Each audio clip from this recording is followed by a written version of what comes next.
This is All India Radio. In the program Spotlight, now we bring you a discussion on coal mine auction, assuring energy security, and Aatmanirbharta in the energy sector. The participants are Anil Razdan, former Energy Secretary, and Arjun Chaudhary, AIR Correspondent. The coal mine auction, assuring energy security, and more importantly, Aatmanirbharta in the energy sector. In today's discussion, we will cover the rationalization of the current policy and how the coal auction is taking place to ensure that we are able to meet our production targets and reduce our import bill when it comes to coal. Anilji, for the benefit of our listeners, do tell us the importance of this sixth round of the coal mine auction. It is a very important step in the right direction. For some decades, we had unfortunately become captives to our own ideology that everything should be in the public sector and only if at all it is allotted, it should be for very captive use. It had a certain background because coal mining had become a very dangerous operation in India, and so it was imperative at that stage that the government should get into safer mining, things like that, and it is an important mineral. A lot of employment is affected and the labor should not be exploited. So to that extent, Coal India did a fantastic job and it kind of consolidated the operations, and there was Lignite Corporation also, which was handling the so-called brown coal in the south and some in western India. But there are limitations as the coal which is used largely for electricity generation in the country, the demand flared up. So we had to increase our production, increase availability. Power generation also, which was earlier largely in the public sector, also started moving to the private sector. So we had to create steps to ensure that coal is easily available. You don't have to import those quantities. It is more efficiently mined. It is available across the country. Because after all, coal mining is a commercial business. It's a very specialized activity. And if the public and private sector can both join in this critical activity, which is absolutely critical again to power generation in the country, which about 60 to 70% is still dependent on coal, though we want to gradually move towards renewables, but renewables from equipment manufactured within our country so that we create employment within the country and we don't create employment for outside countries.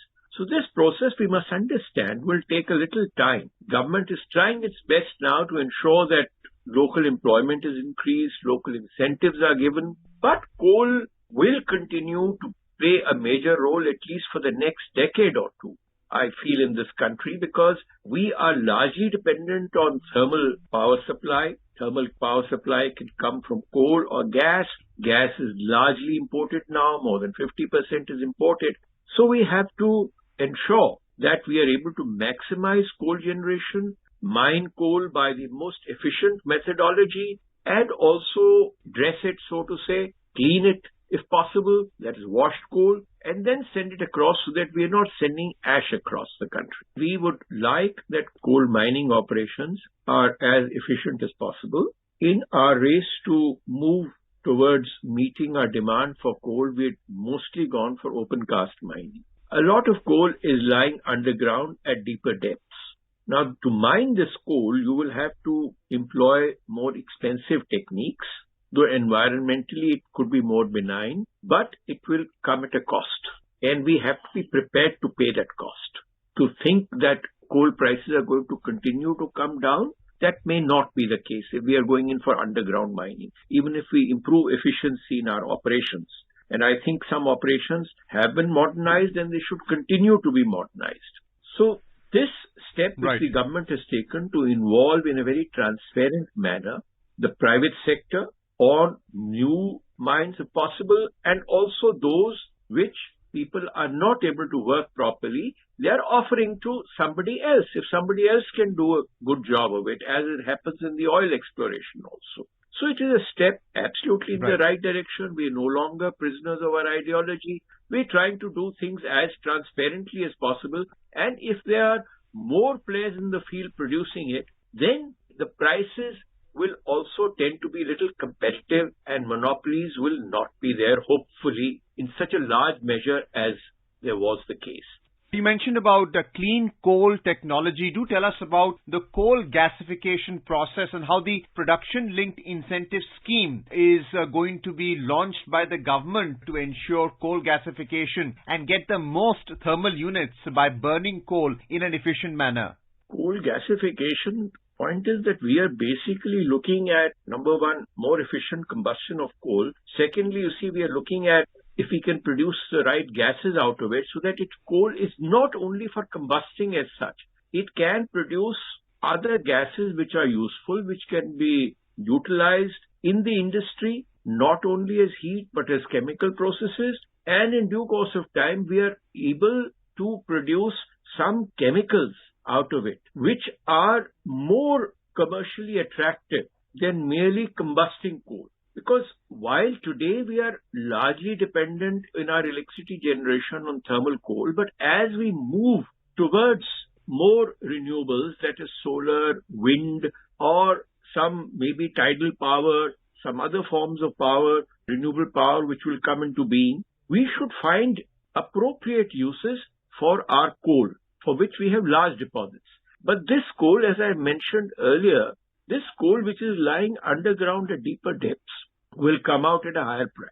Now, if this coal is to be commercialized, put to its right commercial use, we have to get into production of useful gases, production of useful chemicals out of it, so that those commodities which we may be importing at the moment, we are able to get those commodities and get a better value for our coal. And I only hope that these companies which will gradually have to go into underground mining, because coal may be available at much lower depths than you can win access through open cast mining, we would be able to get the right price for it and make the operations economical. Because if we go for this underground mining or for deep mining, the costs that are involved there may not be remunerative for merely burning that coal for production of electricity. Or in some cases, say as coking, though we don't have much coking coal at the moment, we are importing most of it. So we've got to diversify coal use. If we have to diversify coal use, we've got to involve a lot of private players so that we bring competition, not only the public sector, and we're able to value addition industries in the times to come. Mr. Razdan, how important is a policy to reduce our import bill? I understand from the reports. How do we go about reducing this import? The import of coal and its cost is dependent on the international prices of coal. It's also normally the imports are linked to dollar prices. So it also depends on the dollar rupee variation and also the freight from where you are sourcing that coal. Now, there's some kinds of coal, which coking coal for steel making, etc., or specialized coals, which we may not have in adequate quantities. We've got to import them. But those coals which we can produce locally, why should we be wasting precious foreign exchange on that? And I think if we can mine that most efficiently, transport it most efficiently, it would be most appropriate. For some time now, we had set a target for about 1,000 million tons. I hope we are able to achieve that kind of a target, because we are at the moment hovering around 700 to 750. Wastage of coal, better stacking of coal through silo storage, particularly transportation through conveyor belt systems so that pollution is reduced. These are all measures for the modernization of the industry and for avoiding wastage. Because in the silo system, you are following first in, first out. Whereas if you are stacking in mounds, as we've been doing in the past, then probably a lot of coal keeps buried underneath. And as the last one produced tends to probably move out first. So this all comes in more efficient commercial mining. And I think some of the steps that we have taken are in the right direction. Now, satellite tracking of areas where coal is mined, you are able to prevent leakages because it's all in the forest areas, and there could well be leakages in those areas from where coal doesn't come exactly where it is intended to come. It takes a little diversion, or some generally should come under the heading of leakages. Now, with modern techniques and satellite tracking of your movements, this all will come under the modernization and better commercial operations. with private sector also now getting involved. The public sector will face greater competition. It will also want to improve because monopolies are not good for any business. We've seen that in so many other businesses like electricity, anywhere else. There has to be competition. And ultimately, hopefully, we should move towards a market in which the consumer will have a choice. So far, you were linked to a particular supplier. Of course, it depended. There was some rationalization that the closer mine or from where you have a railway connectivity, that comes on. But in times to come, the consumer, when he gets a choice that he can pick coal from anywhere, or the producer also has a choice that he has a certain amount of coal he can just sell in the market through open market. These are all incentives that need to come in, and they have come in over the last few years. Plus, if the process as such, whose details it will be most appropriate if the Coal Ministry gives those details because they have legal implications. If we can make them as transparent and as fair and as non-discriminatory, it will be a step in the right direction. Because the litigation is ruinous. That's right. Litigation is very cost-intensive, Mr. Razdan. According to reports, there are 141 coal mines which are under the 6th tranche to be auctioned, and this is across 12 states. The maximum blocks are in Madhya Pradesh, Chhattisgarh and Odisha. What does this mean for employment, direct and indirect, in the country? Those are the coal-bearing areas, and it's quite natural that coal is really present in central India. And if these processes are made very transparent, there will be better, as I said, competition. We will have greater public confidence, lesser litigation, lesser scandals, and hopefully the business gets its money and the consumers get the commodity at the best available price and in the most efficient manner. Monopolies are not good. And as you mentioned, coal in central India and eastern India is a huge employment avenue. Now, these people, if they are employed in the right industrial conditions with modern methods of transportation, safety, etc., it would be most appropriate.